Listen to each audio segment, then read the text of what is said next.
Riyaziyyatdan pullar mövzusuna aid kiçik summativ qiymətləndirmənin davamı. 15-ci suala baxırıq. 3 ədəd verilmişdir.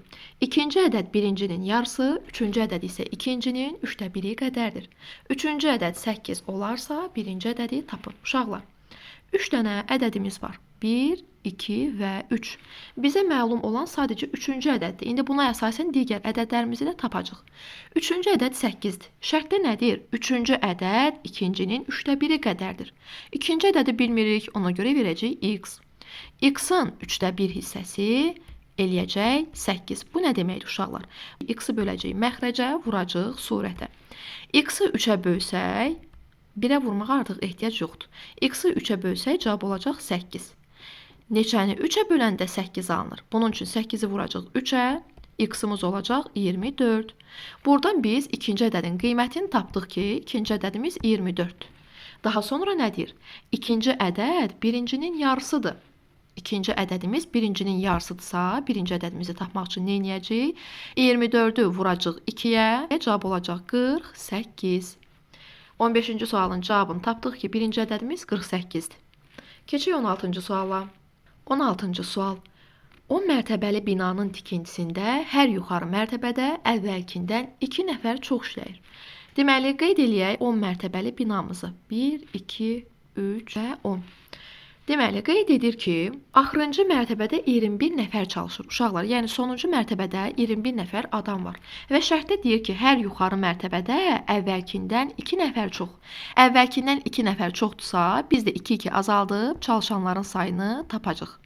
Deməli, 19, 17.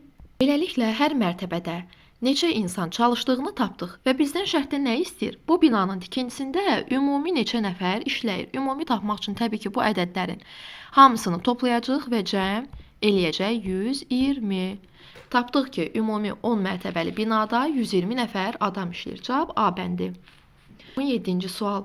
Lalənin 7 manatı, Nurayın isə 9 manatı var. Uşaqlar, 2 dənə qızdır. Lalə və Nuray. Lalənin 7 manatı, Nurayın isə 9 manatı var.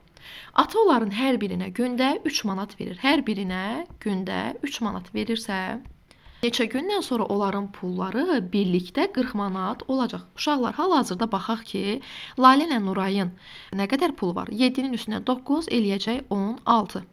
Hal-hazırda 16 manat pulumuz var.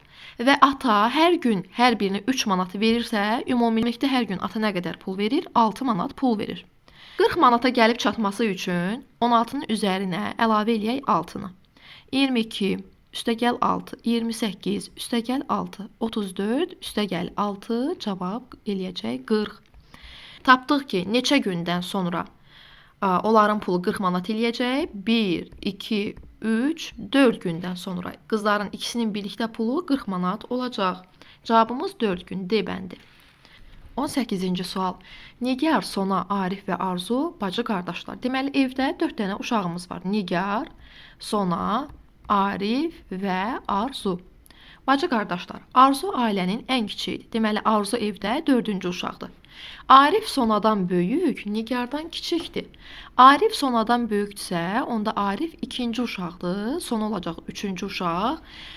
Arif Nigardan kiçikdir, axı ona görə Nigar olacaq 1-ci uşaq.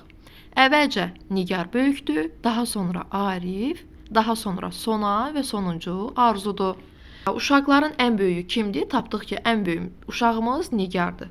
Cavab C bəndi. 19-cu sual. 5 almanın çəkisi 1 kiloqramdır. Uşaqlar, 1 kiloqram bilirik ki, 1000 qramdır. Deməli, 5 almanın çəkisi 1000 qramdır. Əgər tərəzinin bir gözünə həmin almaları, bir gözünə isə 3 armudla 250 qramlıq çəki daşını qoysaq, tərəzi tarazlıqda olar. Deməli, 3 dənə armud. 3 dənə armud və üzərinə də 250 qramlıq çəki daşın gəlirik. Tərəzi tarazlıqda olar. Yəni, 3 dənə armudla 250 qramlıq çəki daşı digər almaların çəkisinə bərabər olar. Almalarımızın çəkisi nə qədər idi? 1000 qram. Deməli, buradan tapırıq armudların çəkisini. Armudumuzu tapmaq üçün 1000-dən çıxacaq 250-ni. 3 dənə armudumuz bərabər olacaq 750-yə. 3-ü neçəyə vursaq uşaqlar 750 eləyər. Bunun üçün 750-ni böləcəyik 3-ə. cavab eləyəcək 250 qram. Aha, tapdıq ki, armudumuzun çəkisi nə qədərdir? 250 qram. Baxaq görək almanın çəkisi nə qədər olacaq? Uşaqlar, 5 dənə alma 1000 qramdsa, 1 dənə almanın çəkisi nə qədər olacaq? 1000-i böləcəyik 5-ə, cavab olacaq 200 qram. Almanın çəkisi 200, armudun çəkisi isə 250. Şərtdə nə istəyir? Armud almadan neçə qram ağırdır? 250-dən çıxacaq almanın çəkisi 200-ü, cavab olacaq 50 qram. Cavab B bəndi. 20-ci sual. Avtobus birinci gün 40 kilometr, hər sonraki gün əvvəlki gündən 120 kilometr çox olmaqla 3 gün yol gedir. Uşaqlar, birinci gün nə qədər yol gedir? 40 kilometr.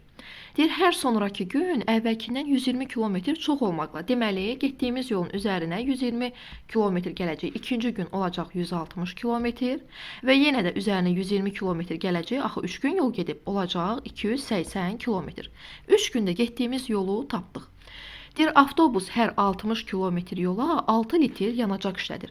6 litri uşaqlar 60 kilometrə sərf olunursa 1 litri tapmaq üçün nə edəcək? 60-ı böləcək 6-ya, cavab olacaq 10 kilometr. Deməli, 1 litr yanacaq 10 kilometr yola sərf olunur. Şərtdə nə istəyir? Avtobus 3 günə neçə litr yanacaq işlədib? Baxaq görək 3 gün ümumilikdə neçə kilometr yol getmişik? 3 günü toplasaq, cavab eləyəcək 480 kilometr yol getmişik. Neçə litr yanacaq sərf olunacaq? 480-i böləcək 10-a, cavab olacaq 48 litr. A bəndi. Testimizin izahı bu qədər. Ümid eləyirəm ki, sizin üçün faydalı olar. Onlayn dərslərimizə qoşulmaq üçün 055 682 32 54 nömrəsi ilə əlaqə saxlaya bilərsiniz.